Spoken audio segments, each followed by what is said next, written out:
Car मंथन प्रज्ञाशोध सामान्य ज्ञान परीक्षा इयत्ता पहिली यातले आपण आता काही इंग्रजीचे टॉपिक बघूया. इंग्रजी पहिला घटक आहे यातला अल्फाबेट वर्णाक्षरे. इंग्रजी भाषेत 26 वर्णाक्षरे आहेत. ही वर्णाक्षरे मोठ्या लिपीत कॅपिटल लेटर्स व लहान लिपीत स्मॉल लेटर्स ओळखता येणे आवश्यक आहे. दोन्ही लिपीतील काही अक्षरे सारखे दिसतात, त्यांचा लेखन व वाचन त्यांच्यातील सहसंबंध लक्षात यायला हवा. आता इथं पहिल्यांदा दिलेलं आहे त्यांनी कॅपिटल लेटर्स मोठ्या लिपीतील अक्षरे ABCD ही मुलांकडनं वाचन करून व्यवस्थित मुलांनी वाचन करून लिहायची आहे वहीमध्ये. त्यानंतर स्मॉल लेटर्स लहान लिपीतील अक्षरे हे पण वाचन करून याचं व्यवस्थित लिहायची आहे वहीमध्ये. नमुना प्रश्न दिलेला आहे. खालीलपैकी कोणत्या शब्दात ए अक्षर नाही? ए अक्षर नाही विचारले. ए आहे याच्यामध्ये बॉलमध्ये ए आहे, बॉयमध्ये आहे का आणि बॅगमध्ये ए आहे म्हणजे 3. याचं उत्तर येईल पर्याय क्रमांक 3. यावर आधारित व्यवसाय आहे. तो व्यवसाय आता सोडवायचा आहे व्यवस्थित. घटक दुसरा यातला येतो वर्णाक्षरे योग्य पद्धतीने लिहिणे. मोठी लिपी व तिचे आकार योग्य प्रकारे लिहिण्याची पद्धत. आता इथं त्यांनी बाणांच्या साहाय्याने दाखवले. उदाहरण ए बघूया आपण कसं सांगितलेलं आहे. एक बाण खाली दिलेला आहे. ए कसा लिहितो आपण.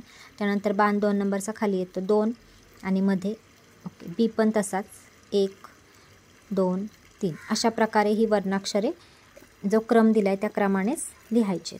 त्यानंतर लहान लिपी व तिचे आकार योग्य लिहिण्याची पद्धत. लहान लिपी त्याच पद्धतीने लिहायची.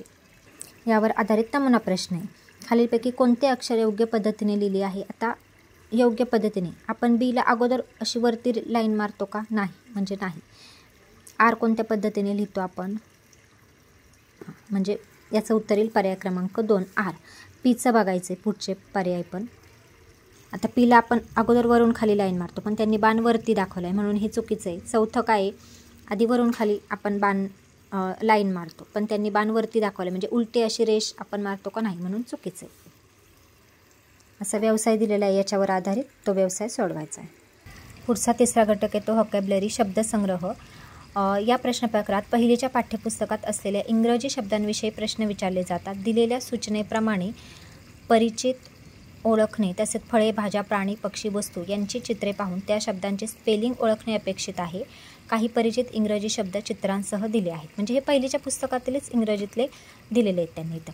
आता बघा हे जे दिलेलं आहे चित्र, खाली नाव डॉक्टर, नंतर टॉप, अशा प्रकारे हे मोठ्याने वाचायचं आहे मुलांनी. मग यावर आधारित प्रश्न आहेत. म्हणजे काय की जे चित्र आहे त्या चित्राचं योग्य स्पेलिंग मुलांना व्यवस्थित ओळखता आलं पाहिजे. मग ते चित्र भाज्या, पाणी, पक्षी, वस्तू, फळे कशाचंही असेल याच्यामध्ये दिलेलं आहे त्यांनी. वरती नमुना प्रश्न दिलेला आहे. सोबतच्या चित्रावरून रिकाम्या जागी योग्य अक्षर भरा.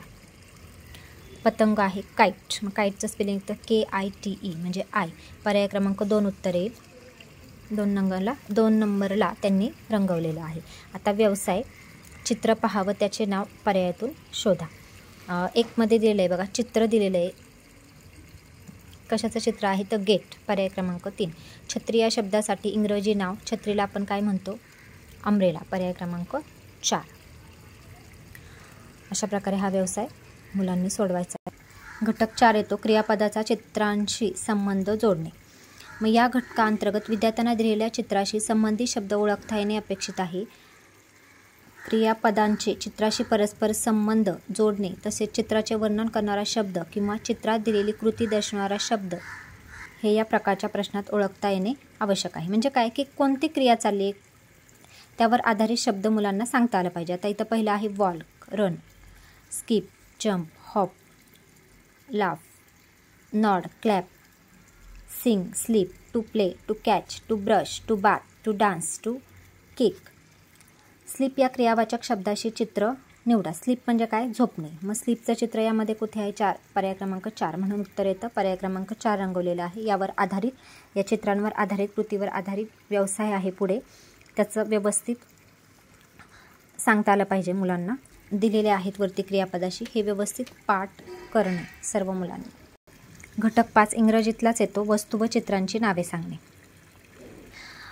पहिलीच्या विद्यार्थ्यांना वस्तूंच्या इंग्रजी नावाचे आकलन होणे आवश्यक आहे. म्हणजे स्पेलिंग यायला हवेत परंतु पटकन वस्तू दिसले की नावही सांगता आलं पाहिजे इंग्रजीमधून. इंग्रजी नावाची चित्रे ओळखणे आवश्यक आहे. प्राणी, पक्षी, फळे, भाजीपाला, स्वयंपाकघरातील वस्तू, वर्गातील वस्तू व इतर दैनंदिन वापरातील वस्तू, नावे व त्यांची चित्रे ओळखता येणे अपेक्षित आहे. नमुना प्रश्न. आता चित्र दिलेलं आहे, झाडाचं चित्र आहे आणि प्रश्न आहे सोबतचे चित्र काय दर्शवते. झाडाला इंग्लिशमध्ये काय म्हणतात तर ट्री. पर्याय